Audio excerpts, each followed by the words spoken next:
Hey everyone, the new live-action Moana is very Polynesian. Here's the headline from a new piece in Variety. Moana creatives on working closely to honor Polynesian culture and traditions and why representation matters in the live-action film. I'm Rich Lowry of National Review, and I don't have anything against Moana. Who doesn't enjoy a story about a Polynesian girl going on a great adventure and restoring the heart of Te Fiti? Nor do I have anything against Polynesian culture, but this Variety piece is worth dwelling on because it's a very telling example of rank hypocrisy. Because we have this long, detailed piece, we'll go into it more in a minute, that celebrates every aspect of cultural accuracy in this Moana live action film, when just a couple weeks ago, the same publication, Variety, was dumping on those critics who are preemptively saying key aspects of the Odyssey, about to come out based on the Homer story, obviously aren't accurate. Here was the Variety headline then. The Odyssey, why Elon Musk and his troll army's attacks aren't just silly,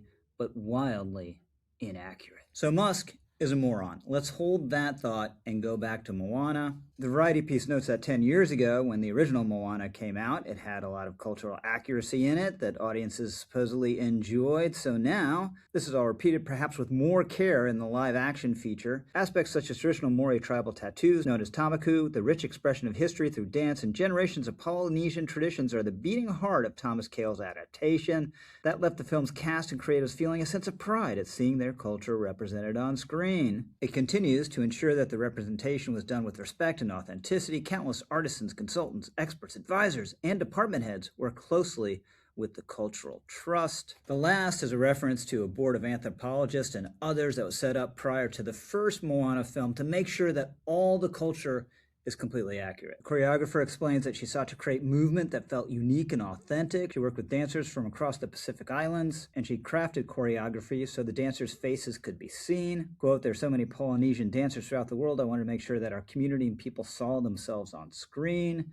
The village sequences were discussed in detail. How people spoke and interacted, especially within the Council of Chiefs, mattered. Moana's mannerisms were also important to get right. Moments when the cast spoke Samoan were important to cultural representation. That was very meaningful, one of the film's consultants said. And someone else associated with the film says every single person on that screen is of Polynesian descent. Now let's go back to the Odyssey. The controversy there is that Christopher Nolan cast Lupita Nyong'o as Helen. Nyong'o, as you might have noticed, is black. Helen of Troy was not. To recapitulate some of the details real quick, she was a Spartan woman, married to Menelaus, king of Sparta. When she left him for Paris of Troy, started a long battle between the Greeks and the Trojans. What we definitely know is that she was beautiful. Everyone who saw her instantly understood why a years-long war over her was worth it. As Homer wrote, no wonder the Trojans and well-grieved Achaeans, those were the Greeks, have suffered long for such a woman. She is terribly like an immortal goddess to look at. Now, Homer leaves the exact description vague. That's part of his literary genius. But what we do know, again, is that she wasn't meant to be black. Ancient Greece was Indo-European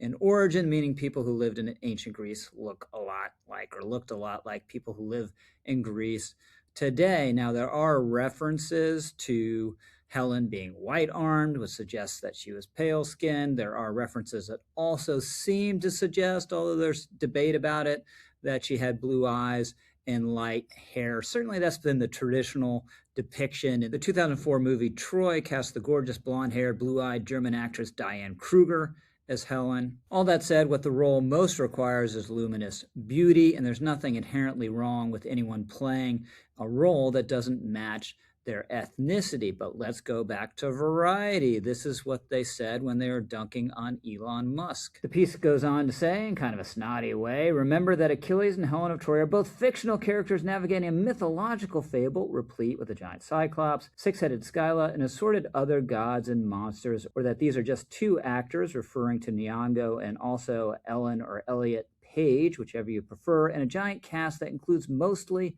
white folks. Yeah, that's all fine and true, but you know what else is fiction? Moana, right? Okay, the Iliad and the Odyssey were written probably about 3,000 years ago. They were based on what might have been, probably was, a real conflict, and they're absolutely central to the Western tradition. Then there's Moana. Moana was written in 2016, or to be more exact, began to be drafted in 2011 and then was released in 2016 as an animated movie. It's a modern fairy tale. Nothing about it is important or real, but it's enjoyable. The first one made almost 700 million. The second made $1 billion. Maybe the live action one will be a huge success as well. But if it's important to be faithful to Polynesian culture when making Moana movies, why isn't the same thing important when it comes to the Iliad and the Odyssey? This has come up with Scarlett Johansson a couple times. She played a cyborg in a Japanese anime film. There's a lot of controversy. That role supposedly should have gone to a Japanese person, and then she actually had to back out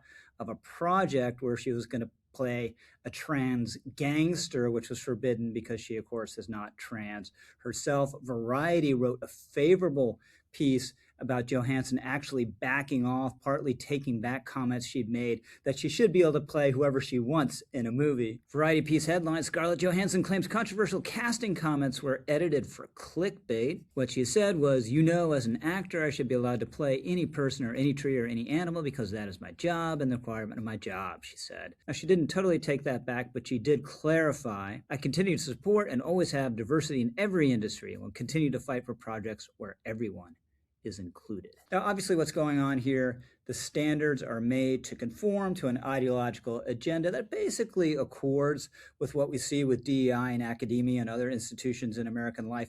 One, there's kind of a basic hostility to white people or a double standard around these sort of issues where a white person plays a traditional ethnic role, terrible, racist, everyone needs to apologize. A minority plays a traditional white role, something to be celebrated. It's a wonderful thing. And relatedly, non-Western societies are assumed to have a kind of privileged position and to be uniquely virtuous. It wouldn't occur to anyone to show in a movie with a cultural backdrop of Polynesian societies, slavery in Polynesian societies, or human sacrifice back in the day in Polynesian societies. Now, of course, that would be absurd when dealing with what is basically a princess movie. I hope everyone who goes and sees Moana enjoys it and that it's well done. And for those who care, that it's very Polynesian. Hey, by the way, do yourself a favor, comment, like, subscribe. I promise you won't regret it. I'm Rich Lowry, over and out.